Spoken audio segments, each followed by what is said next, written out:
Vasectomy is a very common operation performed for men who don't want to have any more children. It is a discretionary or elective operation, that is, they don't need to have it done, but it's one of the better ways of controlling fertility.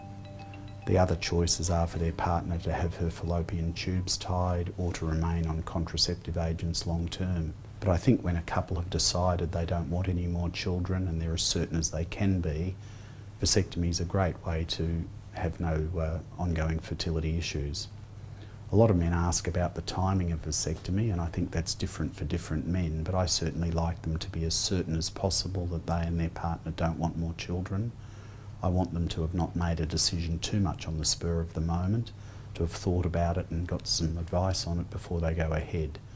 But apart from that, it is obviously the patient's decision when they wish to have surgery. So a vasectomy means removing a section of the vas tube on each side. The vas is the tube that connects the testicles through to the back of the bladder, and it transports sperm.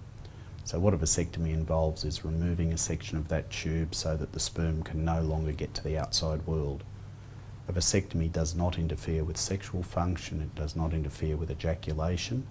Most of the ejaculation fluid comes from the seminal vesicles and the prostate, so just stopping the sperm coming through does not change the volume of the ejaculate that a man will notice. Everything seems completely normal. There's many ways you can do a vasectomy, but the way I prefer to do it is to use a technique called a no scalpel vasectomy. So rather than cutting the skin of the scrotum to get at the vas, we can actually pierce into the skin of the scrotum using a special sharpened instrument. So if we imagine this is the skin of the scrotum, we can actually pierce a hole, spread the instrument to create a space, and then use it to get the vas and bring it to the outside world. And we'll sometimes use a little clamp instrument like that.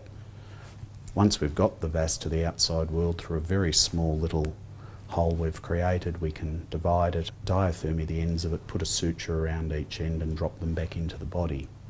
The advantages of a no scalpel vasectomy are that there's a lot less discomfort afterwards, a less risk of bruising and infection, and overall a much quicker and more efficient way of doing the operation. Having said that, men are a little bit uncomfortable for a day or two after surgery. I always advise them to have a very quiet 24 hours after surgery and don't get up and around more than they need to. Most men would only require very mild pain-killing medication, if any, and usually by 3 to 4 days later they can be completely back to normal activities. They should certainly regard it as a permanent operation. The risk of the vasectomy reversing itself spontaneously is about 1 in 100,000, and if a man wants his vasectomy reversed surgically, the best success rates are probably about 30% only. I think if a man is going to have a vasectomy, he really needs to think long and hard about it before he makes the decision, because it is an operation that we should regard as being irreversible.